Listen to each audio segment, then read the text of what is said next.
안녕하세요. 스페셜 일기입니다. 오늘은 강철부대 9화에 대해 가지고 리뷰를 해볼 건데 특전사 CQC가 아직 조금 남아 있었거든요. 그래서 그 CQC 내용을 한번 훑어보고 진행하도록 하겠습니다. 자, 여기서 특전사가 이동을 하는데 이렇게 벽에 붙어서 가는 것을 보여주거든요.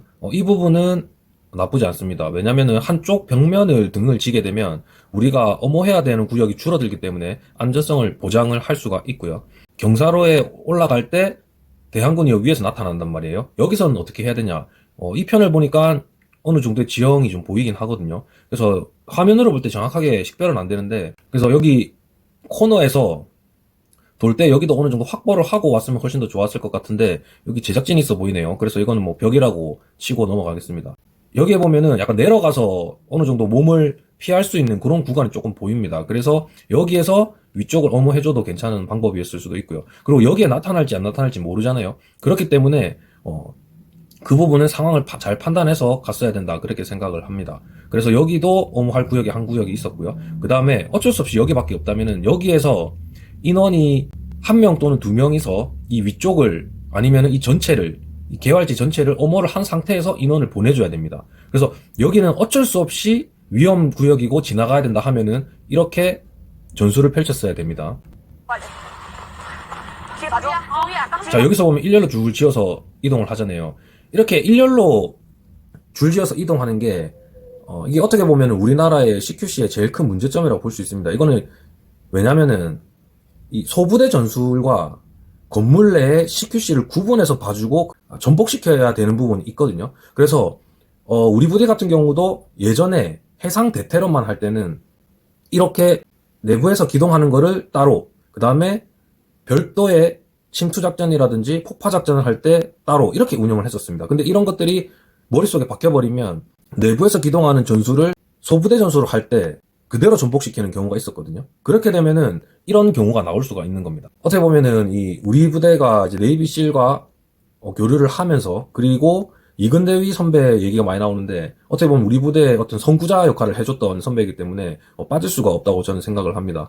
그래서 이 이근대위 선배가 미국의 SQT라는 실 자격 훈련 교육을 수료하고 와서 그게 교육을 받았던 내용 전부를 교재화시키고 거기에 나오는 내용에서 이렇게 별도의 룸 클리어링 CQC랑 소부대 전술이랑 별도로 다 챕터가 나눠져 있었고, 그래서 그거를 잘 전복해서 해야 된다라는 게 퍼지게 됐던 겁니다. 그래서 이렇게 일렬로 쭉 지어가는 거는 어떻게 보면은 뭐 1번, 2번, 3번, 4번 목적지 행동, 그 다음에 기동로가 있고 건물 안에서의 클리어링을 해야 되는 그런 형태로 보이거든요. 그래서 이렇게 개활지에서 이동할 때는 이렇게 CQC 건물 내부 진입 전술을 펼치면 안 되고 소부대 전술이라 해가지고 앞에 포인트맨, 그 다음에 뒤에 후방 경계, 팀장 이렇게 다 나눠져 있는 게 있습니다. 뭐 정확하게 말씀을 못 드리겠지만 그런 것들을 통해 가지고 어떤 요원들이 어떻게 확보를 하고 어떻게 이 괴활지를 극복하고 그다음 어떻게 이 언덕을 극복하고 어떻게 이렇게 참호가 돼 있는 것을 극복하는지에 대한 전술이 별도로 있습니다. 그래서 이렇게 개활지에 있을 때는 이렇게 줄지어서 이동하면은 위에서 당연히 대항군이 나타난다 했을 때는 상당히 위험하죠. 이때도 전멸이 될 수가 있거든요. 그렇기 때문에 이 거리가 그렇게 멀어 보이진 않거든요. 그렇기 때문에 이 개활지를 어쩔 수 없이 건너야 되고 경계할 곳도 숨을 곳도 없고 인원이 보내야 된다 하면은 이 뒤에서 이 소총 그래도 사거리가 있기 때문에 이 정도 거리는 커버를 할 수가 있거든요. 이 인원을 조금씩 보내면서 뒤에서 엄호를 하면서 이 상황을 계속 봐주면서 보내줘야 됩니다. 그래서 여기서 엄호를 하고 아니면 요 반대편에서 엄호를 한다고 했을 때 인원을 뭐 한두 명씩 보내겠죠. 그러면은 최대한 뭐 숨어가지고 이동을 하겠죠. 원래는 이런 길로는 이동 안 하는 게 제일 좋죠. 여기에 숲속으로 이동하는 게 제일 맞다고 보고요. 그래서 이렇게 위험구역은 웬만하면 건너면 안 됩니다. 어쩔 수 없이 건너간다 하면은 엄호해주고 있는 인원이 있으면은 이 인원을 봤을 수가 있는 거죠. 그래서 인원을 한두 명 빨리 보낼 때 만약에 총성이 들리거나 인원을 봤다면 뒤에 있는 인원이 이 인원을 잡을 수가 있었던 거죠. 그럼 한 명 보내고 여기에 있는 게 아니고 여기 위쪽에서 여기를 확보를 해주고 어디에서 몸을 은폐하거나 해서 경계를 잡아줄 수 있는 곳을 확보를 한 이후에 사인을 줍니다. 사인을 주면은 아까 뒤에서 엄호하던 인원들을 다시 안전하게 내가 확보한 구역으로 불러들일 수 있게 되는 거죠. 그렇게 전술을 펼쳤어야 된다. 이렇게 줄지어서 가는 것은 내부의 건물을 클리어링하는 그런 CQC에 맞는 방법일 수가 있었다. 그렇게 얘기를 할 수가 있습니다. 그리고 김지은 대원이 대항군을 통해 가지고 사격을 할 때 기능 고장이 났거든요. 근데 여기서 저는 기능 고장이 아니라고 봅니다. 왜냐면은 이 인원들이 그 탄약을 다 소진했을 때도 기능 고장을 외치는 것 같아요. 이때는 기능 고장이 아니고 체인징을 해주는 방식이 있어야 되는 거거든요. 오케이, 나 화장 갈게. 기능 고장이야. 갈게. 자, 특전사도 이제 스텝 바이 스텝으로 전술을 펼치지가 않죠. 그렇기 때문에 이렇게 육군이랑 크게 차이는 없습니다. 자, 그리고 여기서도 육군이랑 큰 차이 없이 가는 거예요. 뭐라고 그거예요? 해나 무기 표지판 확인해. 야, 대항군 또 있습니다. 야, 대항군들이. 그리고 전체적으로 이렇게 목소리들이 너무 큰 것 같긴 합니다. 그래서 이렇게 움직일 때는 목소리를 낼 필요성도 있다고 보는 것도 있겠지만 최대한 목소리를 줄이는 게 제일 좋은 방법이겠죠. 자, 브리칭. 브리칭. 자, 여기서도 브리칭을 외치는데 이렇게 크게 외치면 안 되죠. 목적지 행동이라고 봤을 때는. 또 봐. 자, 여기서 철문을 개방할 때도 앞전에 지적했던 내용들이 똑같이 반복되죠. 문이 이렇게 열리는데 여기 문이 크기 때문에 이 인원이 오면은 상당히 위험한 그런 방법이 또 될 수가 있고요. 그리고 이렇게 문 앞에 집결해 있는 방법은 안 좋습니다. 연다. 열어. 연다. 너무 지체되는 시간이 오래 걸리잖아요. 그래서 어쩔 수 없이 이 문을 가려면 여기 서야 되는 경우가 생긴다고 보겠습니다. 그렇게 되면은 최대한 가자마자 바로 들어갈 수 있게 그렇게 행동을 해줬어야 됩니다. 그래서 진입할 때 이렇게 조심스럽게 각을 확보하면서 들어가는 방법은 제가 앞에 말씀드렸던 것처럼 여러 가지 상황을 고려해서 해야 되거든요. 이렇게 빠르게 들어가야 될 때는 1번, 2번 영원히 들어가 주는 게 맞고요. 그리고 이렇게 브리칭이 일어났을 때는 빠르게 들어가는 게 맞다고 보고요. 그리고 이렇게 각을 확보하면서 들어가야 되는 상황은 대치 상황을 제가 앞전에 말씀드린 것처럼 되는 거거든요. 그래서 그런 상황이 없는데 굳이 이렇게 대치를 하게 되면 오히려 침투하는 쪽에서 불리한 상황이 될 수가 있습니다. 자, 이렇게 몰래 가서 숨는 방식은 은밀하게 침투를 하는 방식이거든요. 그렇기 때문에 안에 있는 인원이 벌써 알고 있는 상황에서 이렇게 가게 되면은 여기 내부를 극복할 수 없는 상황이 생길 수가 있습니다. 그래서 이렇게 하는 거는 맞지가 않다. 그렇게 볼 수가 있습니다. 이제 이런 미션이기 때문에 이렇게 할 수 있는 겁니다. 엎드렸어요. 양심 엎드렸어요. 아, 내가 엎드려 쌀을 해야겠다. 은원패가 확실하게 될 것 같고. 그리고 이제 엎드려 쌀을 하는데 특전사 인원들이 하는 게 뭐 CQC도 아니고 뭐 은밀하게 가는 상황도 아니고 뭔가 이렇게 다 이제 제멋대로 하고 있기 때문에 뭐가 맞다 틀리다라고 말을 할 수는 없습니다. 그런데 CQC 상황이라고 봤을 때 룸 클리어링이라는 상황을 봤을 때 이렇게 엎드리는 거는 자살행위랑 같다고 볼 수 있거든요. 왜냐면은 룸 클리어링이라는 게 빨리 움직이고 각을 확보하고 그 안에 있는 내부의 적을 소탕하는 걸 목적으로 두기 때문에 이렇게 엎드린다라는 거는 상상을 할 수 없고 처음 봤고요. 그리고 예를 들어서 뭐 대치 상황이고 그 다음에 적이 내가 어디 있는지 모르고 은밀하게 어떤 걸 하겠다 하면은 어디에 숨어서 엎드리는 방식이 될 수도 있겠죠. 그런데 이렇게 엎드리는 방식은 건물 내부에서는 하지는 않습니다. 왜냐면은 만약에 이 미션의 상황이기 때문에 이 인원들이 죽을 일이 없다라고 하기 때문에 이렇게 엎드릴 수 있는 건데 예를 들어 실탄이고 실제 상황이라고 하면은 엎드리게 되면 몸의 움직임이 둔화되겠죠. 이렇게는 상상을 할 수가 없는 그런 행동입니다. 그리고 뭐 이렇게 엎드릴 수 있는 상황이 어떻게 있냐 하면은 룸 클리어링에서는 안 되고요. 예를 들어서 적들이 내가 어디에 있는지 모르고 내가 들어왔는지 모르는 상황일 때, 은폐할 수 있을 때, 외부에서 위에서 밑을 내려보면서 저격을 할 수 있는 위치가 있을 때, 서로가 대치하고 있는데 어떤 엄폐물이나 이런 게 많이 있다 했을 때 적들이 내가 어디 있는지 모르는 상태에서 내가 내 팀원을 앞으로 보낼 때, 엄호를 해줄 때 그런 상황일 때는 쓸 수가 있겠죠. 근데 이 상황에서는 밑에 가스도 차 있고 미션 상황이기 때문에 뭐 이렇게 했다 생각하고 넘어가겠습니다. 여기에서는 어떤 뭐 특별한 CQC 전술이나 이런 게 없이 그냥 숨었다가 이동하는 뭐 그런 어떤 서바이벌의 느낌이 강하다 그래 보겠습니다. 바로 붙어야 되는 거야? 자, 지금 인원들이 이렇게 들어오는 거 보면은 어떤 룸 클리어링이나 CQC 전술이 없이 그냥 뭐 몰래 들어와서 숨어서 쏘고 이렇게 하거든요. 그러면은 실제 같았으면 여기는 극복을 할 수도 없는 그런 게 되는 거겠죠. 나 무슨 할게 봐줘. 그리고 우이준 대원이 이제 총을 내려놓고 외줄 쪽으로 이동하려고 하는데 여기가 지금 클리어링 아무것도 안 됐어요. 인원들이 들어오면은 클리어링 하려면 이쪽 봐주고 각을 확보하고 인원들의 대항군들을 소거한 상태에서 이동을 해야 되거든요. 근데 이 인원들은 들어오자마자 그냥 다 제각기 움직입니다. 그렇기 때문에 이 인원들도 실제 같았으면 다 전멸했겠죠. 몰살됐겠죠. 그런데 뭐 그런 건 미션이라고 치고 이제 배제를 한다면 그래도 위험한 상황은 어떤 거냐면 아직 여기가 확보가 안 됐어요. 정확하게. 아무것도 확보가 안 된 상태예요. 그런데 이렇게 총도 내려놓고 그냥 간다? 자살행위죠. 그리고 혹시 몰라. 그리고 이렇게 우이준 대원이 지나갈 때 대항군이 우이준 대원을 사격을 안 해요. 놀라는 것 같아요. 그런데 이때는 이제 만약에 내가 룸에 들어왔다 처음으로 여기서 룸 들어왔는데 요 앞에 적이 있었다 하면은 바로 총을 통해 가지고 찔러 가지고 사격을 하는 그런 방식이 나오겠죠. 근데 총기가 없다 하면은 바로 총을 잡고 올린 다음에 그 다음에 이 인원을 이제 3차 병기, 2차 병기, 뭐 권총이 있으면 2차 병기로 하고 없으면은 3차 병기 나이프를 꺼내 가지고 사살을 하는 게 맞습니다. 근데 여기 사격할 때 이제 기능 고장이 계속 난다고 하는데 이게 기능 고장인지 탄을 다 소진해서 안 나가는 건지 잘 모르겠어요. 뭐 제가 볼 땐 기능 고장이 아니고 탄을 다 소진했는데 그냥 기능 고장이라고 외치는 것 같은데. 그 특전사도 보면은 이제 마지막에 와가지고는 더 전술적인 행동이 없는 게 막 제각기 그냥 움직입니다. 혼자 가서 사격하고 뒤에 있는 사람이 그냥 와서 개인적으로 사격하고 뭐 요 병기로 지금 앞에 사람 긁고 지나가고 이러거든요. 그러니까 이런 것들을 보면은 크게 CQC 전술에 대한 그런 습득이 없는 사람들인 것 같다. 그런 생각을 합니다. 다음으로 전차 포탄 보급 행군입니다. 대원들은 25kg 군장과 소총을 맨 채 탄약통을 들고 행군을 시작합니다. 포탄은 중간에 획득하는 거예요. 이후 통신 지역으로 이동한 뒤 거리. 무전을 통해 마스터에게 포탄 확보 상황을 보고합니다. 시작하여 포탄을 먼저 장전한 부대가 승리합니다. 그래서 이 전차 포탄 보급 행군에서 모든 강철 부대 행군 미션에서 그 필승 법칙이 있습니다. 일단은 초반에 선두 그룹을 지키지 못하면은 이길 수가 없다. 그게 하나가 있고요. 그 다음에 어떻게 보면 마라톤이랑 좀 비슷하죠. 선두 그룹에 속해 있지 않으면은 절대로 승리를 할 수 없는 거죠. 그래서 비슷하다고 좀 볼 수 있는 그 방향이 있고요. 한 명이 부상을 입거나 어떤 누구라도 한 명이라도 선두 그룹에 포함되지 않으면은 승리할 수 없다. 그렇게 있죠. 뭐 SDT가 나왔을 경우에는 또 부상자가 나와서 또는 이제 처진 인원이 나와서 탈락을 했었고 UDT 같은 경우도 한 명이 발목 부상 등으로 인해 가지고 뒤처지고 그 다음에 퍼지면 승리를 할 수가 없었고 그렇기 때문에 이 선두 그룹을 누가 잘 유지하느냐에 따라 가지고 승패가 좀 달려 있는 부분이 있고요. 선두 그룹을 유지하는 거 플러스 해가지고 이 후발 때 4명이 다 들어와야 된다는 게 항상 규칙으로 들어가거든요.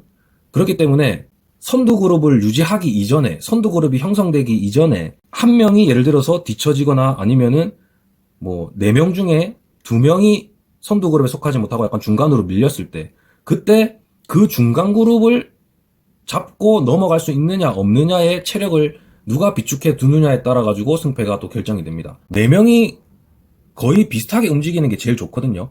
그런데 이제 행군을 하다 보면은 뭐 2명은 처지고 2명이 앞으로 나갈 수가 있잖아요. 그런데 이 제일 최선두 그룹은 너무 신경 안 써도 됩니다. 이 인원들이 선두 그룹일 때 이 나머지 2명 인원이 어떻게 되느냐에 따라 가지고 결과가 달라지거든요. 그래서 만약에 후발주자가 있다면은 이 팀이 선발팀이고 뒤에 팀이 후발주자면 이 앞에 사람을 너무 잡으려고 하면은 퍼지는 경향이 생길 수 있습니다. 그렇기 때문에 이 뒤에 인원을 페이스메이커로 잡고 이 뒤에 후발주자 4명이 이 2명을 앞지르거나 체력을 비축해서 따라갈 수 있게끔 그렇게 전력을 짜는 것도 하나의 방법이고요. 너무 체력적으로 압도적인 팀이면 이 4명이 그냥 아예 계속 선두 그룹을 유지하면은 그것도 하나의 승리 전략이 될 수가 있습니다. 그래서 이런 것들이 여러 가지가 섞여 있거든요. 그래서 이 팀의 밸런스가 어떤지, 처지는 인원이 없는지, 그 다음에 선발 팀이 어떻게 선발 그룹이랑 처지는 그룹이랑 나뉠지 이런 부분들을 보고 후발주자가 있다면은 그거를 따라잡아야 되고요. 그 다음에 선발 그룹은 앞서 말씀드린 것처럼 무조건 선발대로 우월해가지고 계속 잡고 가면 무조건 그냥 승리할 수밖에 없고요. 그런데 이 승리팀도 밸런스가 무너지면은 이 뒤에 있는 인원을 어떻게 조율할 건지가 이 후발 그룹에서 따라잡힐지 안 따라잡힐지 그거를 신경을 쓰고 가야 된다. 그렇게 볼 수가 있습니다. 그리고 결과론적인 거지만 이 이수연 대원이 처진단 말이에요. 근데 그런 거를 고려했을 때 지금 나중에 해병대 같은 경우가 윤재인 대원이랑 이수연 대원이 퍼지게 되면서 완전 밸런스가 완전 무너지거든요. 근데 그런 거를 봤을 때 이 키 차이도 어느 정도 영향은 크다고 보거든요. 이 키 차이도 어느 정도 크다고 보거든요. 그렇기 때문에 이 박민희 대원이랑 이수연 대원이 같이 가는 게 맞지 않았나 그렇게 개인적으로 생각을 하고요. 그리고 이 해병대 팀 같은 경우는 팀워크가 계속 무너지고 있는 경향이 있어요. 왜냐면 박민희 대원이 팀장의 역할을 못 보여주고 있는 게 사실이거든요. 왜냐면은 707 같은 경우는 강은미 대원이 계속 인원들을 통솔하고 이끌고 전략을 주입시키고 인원을 분배하고 이런 것들이 원활하게 이루어진다고 보고 있거든요. 그런데 박민희 대원 같은 경우는 그런 게 안 나옵니다. 그냥 내가 맡은 1인분만 잘 하자라는 그런 것들밖에 안 보이거든요. 그렇기 때문에 이런 것들이 자꾸 깨지다 보니까 어떻게 보면 팀워크도 무너지게 되는 거예요. 그리고 저렇게 회의를 할 때 왜 박민희 대원이 저거 포탄을 가지고 가는 인원 중에 한 명으로 선택되지 않았는가도 생각해 볼 필요가 있습니다. 지금 윤재인 대원 같은 경우는 어깨 부상이라는 게 권총을 쏠 때부터 계속 나왔거든요. 그러면은 저 포탄을 처음부터 드는 거는 아니라는 게 판단이 딱 되는 거거든요. 그런데도 불구하고 이수연 대원이랑 윤재인 대원이 이거를 합을 맞춘다. 그건 좀 이상한 부분이 있죠. 그렇기 때문에 지금 이 4명의 인원들 중에 박민희 대원이 이런 것들이 힘들 거라는 어떤 얘기가 나왔고, 그렇기 때문에 윤재인 대원이랑 이수연 대원이 2명이서 포탄을 이동을 시킨다. 이렇게 나왔다면은 어떻게 보면은 박민희 대원이 팀의 밸런스를 무너뜨리는 하나의 요소가 될 수가 있는 거거든요. 그래서 뭔가 신체적인 구조나 이런 걸 봤을 때는 제가 볼 때는 박민희 대원이랑 이수연 대원이 포탄을 드는 게 맞았다. 그렇게 생각을 일단은 합니다. 그리고 나중에 2차적으로 추가 미션이 뭐가 나올지 모르니까 그 후에 뭐 다음 포탄은 누가 들었을까 했을 때 뭐 윤재인 조아라가 들었을 때도 뭐 그때는 그때 상황에 맞게 대처를 해야 되지만 초반에는 그런 것들을 몰랐기 때문에 이수연 대원이랑 박민희 대원이 가는 게 맞았다. 그렇게 또 볼 수가 있습니다. 그러니까 초반에 707의 속도를 빼니까 해병대가 그걸 맞추려고 좀 따라가는 경향이 있었거든요. 그래서 여기서 보면은 707 강은미 대원이랑 박보람 대원이 탄약통을 들고 가고 이현선 대원이 뒤에 붙거든요. 그러면은 지금 이 선두 그룹에만 속해만 있으면 되거든요. 굳이 이 전민선 대원에까지 이 해병대 인원들이 따라갈 필요가 없었어요. 자기들의 체력을 고려했다고 하면은. 그렇기 때문에 이 선두 그룹에만 속해 있으면 되는데 윤재인 대원과 박민희 대원이 이 전민선 대원을 쫓으려고 했단 말이에요. 근데 거기에서 어떤 체력적인 부분에서 많이 털렸을 확률이 높다. 그렇게 볼 수가 있고요. 그리고 이 앞에 인원을 등지고 인원이 붙어주게 되면은 어떻게 보면 페이스메이커 역할이라고 생각하고 전략을 다시 수정을 했어야 되는데 그런 부분이 안 되고 계속 따라잡으려고 했거든요. 그러면서 어떻게 보면 심리적인 부분이나 체력적인 부분이 더 소진됐을 확률이 높다고 봅니다. 그리고 이때 또 하나의 패착이 어떤 게 있냐면은 뭐 아직 승부는 안 났지만 이수연 대원이 탄약통을 들고 가거든요. 근데 이거는 그렇게 좋은 방법인 것 같지는 않습니다. 왜냐면 뒤에서 너무 뭔가 해병대는 약간 그런 게 문제였던 것 같아요. 이수연 대원한테 너무 의존하는 의존성이 좀 높다. 그리고 안 될 것 같으면 빨리 서로 사소통해서 수정을 해야 되는데 뭔가 그런 부분이 잘 안 됐다. 그런 생각을 합니다. 그리고 이걸 못 봤던 건데 총기를 보니까 박보람 대원이랑 강은미 대원의 총기를 전민선 대원이 다 들고 뛰네요. 요것도 하나의 머리를 잘 쓴 것 같기는 합니다. 왜냐면 이 총기도 이게 상당히 많이 걸거치거든요. 그래서 이제 이거를 들고 있다고 하면 총기가 걸거치면 이게 힘을 일괄적으로 줄 수가 없고 총기가 걸거치면 힘을 약간 뺐다가 다시 다 잡고 이런 부분들이 생기면 오히려 힘이 많이 털리는 경향이 있거든요. 그런데 총기를 전민선 대원이 앞에서 메고 가주면서 그 다음에 빠르게 그 페이스메이커를 하면서 707 속도를 올리면서 선두 그룹을 형성했는 부분도 해병대가 체력적으로 못 따라가는 그런 체력적으로 말렸는 그런 게 또 생겼을 수도 있을 것 같습니다. 전민선이 가장 먼저 도착. 보내 전민선 대원이 총기를 2개를 메고 있네요. 그러면 한 개는 이현선 대원이 가지고 있나 보다. 그래서 707이 다 들어왔거든요. 근데 해병대는 아직 못 들어왔어요. 그러니까 여기에서 이제 승패가 어느 정도 갈릴 수 있는 게 어떤 거냐면 이 선두 그룹에 무조건 속해 있어야 된다. 이 선두 그룹에도 이 강은미 박보람 대원이 뒤로 쳐졌어도 선두 그룹이라 볼 수 있거든요. 그래서 그 인원들에 맞춰서 속도를 안 맞춰주면 행군은 한번 쳐지면 따라잡기가 상당히 힘들거든요. 그렇기 때문에 이런 거에서도 차이점이 있었다. 이수연 대원이 제일 늦게 도착했거든요. 그래서 이렇게 인원이 한 명이 쳐지게 되면은 상당히 이 인원이 이제는 이제 그 체력적으로 설리는 인원이 될 확률이 높습니다. 그렇기 때문에 뭐가 됐든 절대로 한 명이 안 뒤처지게 2명의 탄통을 가지고 선두 그룹에 최대한 근접하게 왔었어야 된다. 그렇게 생각을 합니다. 저랑 총기를 들고 자, 박보람 대원과 강은미 대원은 이제 포탄을 가지고 간 인원의 총기를 대신 들고 갔죠. 그래서 이 지금 여기까지 도착하는 거리가 한 1.2km 정도 된다 했거든요. 그런데 이 1.2km까지는 아직은 서로가 체력이 남아있는 상태로 볼 수가 있습니다. 그렇게 아직까지는 먼 거리를 오지는 않았거든요. 그래서 일단 707이 먼저 페이스메이커를 하면서 선두를 뽑았잖아요. 그러면은 후발주자는 해병대가 됐단 말이에요. 그러면 이 해병대는 이현선 대원과 뒤에 전민선 대원이 탄통을 운반하는 인원인데 그 인원에 근접하면서 그것보다 좀 더 앞서면서 하면서 체력을 조절을 하면서 가는 게 하나의 방법이 될 수가 있었습니다. 더 이상 강은미, 박보람 대원을 잡을 수가 없는 그런 상황이 되었거든요. 그러면은 아직 그래도 4명이 다 들어와야 되니까 707이 선두그룹이라고 하면은 뒤에 인원을 보고 뒤에 인원이 말리게끔 심리전을 하면서 그 인원들보다 빠르게 가는 그런 전략을 택했어야 됩니다.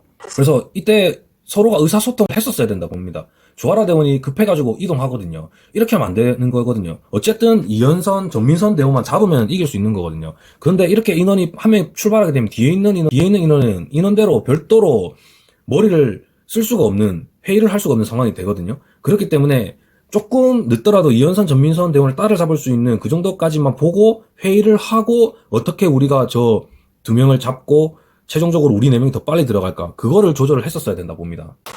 그러니까 아무리 조아라 대원이 빨리 가도 4명이 안 들어오면 답이 안 나오거든요. 그래서 이 2명만 보고 가면 되거든요. 박민희 대원은 이수연 대원 병기를 들고 이동을 하죠. 근데 조아라 대원은 병기를 윤재인 대원 병기를 안 들고 갔단 말이에요. 그래서 회의 시간이 너무 없었다. 그리고 좀 더 의사소통을 했다면 결과는 좀 더 달라지지 않았을까. 중간 결과까지는 그렇게 봅니다. 그래서 어떻게 보면은 해병대 이수연, 윤재인, 박민희 대원의 그 체력적인 부분이나 윤재인 대원의 부상이나 이런 걸 봤을 때 좀 더 팀 전략을 잘 잡았어야 되거든요. 그래서 이 인원들은 떨어지면 안 됐어요. 왜냐면 이 707 대원들 같은 경우는 크게 지금 부상이 나왔다라는 걸 볼 수가 없었거든요. 그렇기 때문에 부상이 있는 인원이 있다면 4명이서 이 포탄을 들어보다가 조절하는 게 더 낫지 않았을까, 그렇게 생각을 합니다. 왜 그렇게 볼 수 있냐면 이현선 대원이랑 전민선 대원이 지금 어떻게 보면은 포탄을 들었기 때문에 속도를 못 내는 상황이 나온단 말이에요. 그렇기 때문에 이 인원만 잡으면 되는 거거든요. 그럼 이 인원이 털리면 아무리 강음이 박보람 대원이라 하더라도 먼저 갔기 때문에 되돌아온다는 건 부담이 되거든요. 그 부담감을 이용을 했어야 되는데 그런 부분이 좀 아쉽다. 또 이제 통신소까지 거리가 한 1. 몇 킬로가 된단 말이에요. 근데 거기에서 다 오르막이라고 하면은 이거는 상당히 힘든 게 될 수 있습니다. 그 선두에 707 대원. 그러니까 조아라 대원이 이렇게 일찍 와가지고 힘을 뺄 필요가 없었다라는 거예요. 뒤에 비축하면서 그 이현선, 전민선 대원의 그 부분을 공략을 했어야 되는데 그런 부분이 좀 아쉽다. 그 총기가 있잖아요. 그러니까 이게 또 많이 걸거친단 말이에요. 그래서 좀 그런 부분도 있고, 더군다나 윤재인 대원은 부상자란 말이에요. 하나, 둘, 셋. 그래서 만약에 박민희, 윤재인, 이수연, 조아라가 같이 움직였다면은 이런 부분들을 탄을 들면서 조절을 할 수 있었을 것 같다. 너무 그렇게 완전 퍼지진 않았을 것 같다. 그리고 조아라 대원이 다시 되돌아오는 경우는 없었을 것 같다. 그런 아쉬움을 좀 가집니다. 오케이, 갈게. 그러니까 707한테 말린 것 같아요. 왜냐면은 뭐 체력적으로 말린 그런 부분도 있겠지만 이제 707이 빨리 가니까 따라잡아야 되겠다. 그리고 707이 강은미, 박보람 대원이 먼저 이동을 하고 초반에는 전민선 대원이 빨리 이동을 하니까 그 인원들을 따라잡아야 되겠다라는 걸 해병대한테 심어줬어요. 그러니까 4명이 다 들어와야 된다라는 거를 순간적으로 인원들이 착각한 것 같아요. 그래서 지금 보면은 이 탄통을 계속 해병대는 한 명이 들고 한 명이 캐리하고 막 그런 식으로 가거든요. 그렇기 때문에 뭔가 효율적인 무게 분산 그런 부분들이 없다. 15km. 자, 여기 보면은 박민희 대원이 조율을 해야 된단 말이에요. 아, 이건 우리가 이렇게 하고 저렇게 하고 이렇게 해야 돼. 근데 보면은 박민희 대원한테 이거 할 수 있겠어? 이거 되겠어? 이렇게 오히려 역질문이 간단 말이에요. 그러니까 그런 부분들이 지금 박민희 대원이 팀장으로서 역할이 없다. 그리고 지금 보면은 이수연 대원, 조아라 대원이 뭔가 믿고 정확하게 무게를 맡길 수가 없는 상태인 것 같아요. 박민희 대원이. 그리고 윤재인 대원도 비슷해요. 그러니까 이수연, 조아라 대원 이거를 다 짊어지고 가려고 하니까 효율적인 분배, 그 다음에 효율적인 지시, 리더, 효율적인 어떤 그런 팀워크 이런 게 안 나오는 것 같단 말이죠. 조금만 도와줘. 포기하긴 일러요. 그러니까 이게 조아라 대원이 분장을 2개 맨다라는 것 자체가 지금 안 돼. 이거 여기서부터 일단 무너진 거예요. 이게 말이 안 됩니다, 지금. 4명이 한 몫을 해주면서 각자 맡은 걸 해주면서 그 다음에 각각의 분배가 이루어져야 되는데 한쪽으로 쏠린단 말이에요. 이건 안 된단 말이죠. 그러니까 이것도 이수연 대는 하나를 짊어지고 가는데 이거는 너무 비효율적인 무게 분산이다. 그렇게 생각을 합니다. 조아라 대원이 지금 이 50km를 어떻게 다 계속 메고 갈 수 있겠어요. 추가 미션까지 있는데. 대원이 나머지 그래서 윤재인 대원이 지금 추가 포탄까지 놀고 있잖아요. 그러니까 이렇게 되면 안 된다라는 거죠. 그러니까 조아라 대원이 그걸 들려고 하면 이건 안 된다. 이건 각자 들고 그다음에 이렇게 조율하고 이런 게 나왔어야 되는데 지금 보면은 팀장 역할이 무너졌어요. 지금 효율적으로 무게 분배했다는데 이 효율적인 게 아닙니다. 이렇게 되면 안 되죠. 추가 미션만 계속 생각을 하고 이렇게 지금 뭐 총기 4개, 뭐 포탄 하나, 군장 2개 그냥 일반 본인이 매야 되는 거 이렇게만 간단 말이에요. 그러니까 추가 미션까지 엄청난 거리가 다시 남아 있는데 왜 굳이 이렇게 몸을 놀리냐 이겁니다. 그러니까 어차피 다 못할 거면은 각자 배낭 하나씩 메고 병기 하나씩 메고 그 다음에 아니면은 포탄 드는 사람 총기는 각자 나머지 2명 들어주고 포탄 2명 메고 가다가 무겁잖아요. 그러면 무거우면 인원 교체해가지고 포탄은 다시 반대편으로 넘기고 병기를 다시 받아오고 이렇게 해서 효율적으로 뭔가 휴식도 주면서 최대한 체력을 분배할 수 있게끔 그렇게 갔어야 되거든. 근데 너무 한 명한테 몰빵이야 지금 보면. 병기 4개, 뭐 군장 2개. 이거는 효율적인 분배라 볼 수 없는 겁니다. 그리고 707이 어떻게 보면 본인의 체력을 믿고 전략을 짰을 수도 있습니다. 그런데 지금 여기까지 왔을 때 봤을 때는 앞에 2명이 먼저 나가고 뭐 할 필요까지는 없었던 것 같아요. 인원을 분산시켜가지고 할 필요는 없었던 것 같아요. 왜냐면은 그냥 4명이 계속 같이 다니면서 포탄도 나눠 들고 무게 분산하고 그 다음 속도 올릴 땐 좀 올려주고 그런 식으로 갔다면은 훨씬 더 괜찮지 않았을까 그렇게 생각합니다. 왜냐면 너무 몰빵입니다. 지금 보면 이현선 전민선 대원이 포탄 계속 뜨고 가니까 또 몰빵이고 나중에 지금도 강은미 박보란 대원이 총기를 2개 메고 포탄이잖아요. 이게 또 몰빵이라는 거죠. 그러니까 처음에 올 때 신소에서 전민선 이현선 대원이랑 얘기해서 추가 미션을 들었잖아요. 그러면은 이현선 전민선 대원에 얘기해서 이 포탄 어떻게 할 수 있겠냐, 우리가 너희 계속 두고 가는 게 맞겠냐, 추가 미션 또 있는데 이렇게 해가지고 그러면 여기서는 강은미 박보란 대원이 메고 가고 이현선 전민선이 같이 따라오는 페이스메이커 역할을 해주는 겁니다. 그러다가 퍼지면은 인수인계 해가지고 다시 전민선 이현선 그리고 이동하고 그렇게 되면 쉬는 시간이 줄어들게 되는 거죠. 계속 앞으로 나아가게 되는 겁니다. 그러면 오히려 더 좋은 전략이 되었을 수도 있다.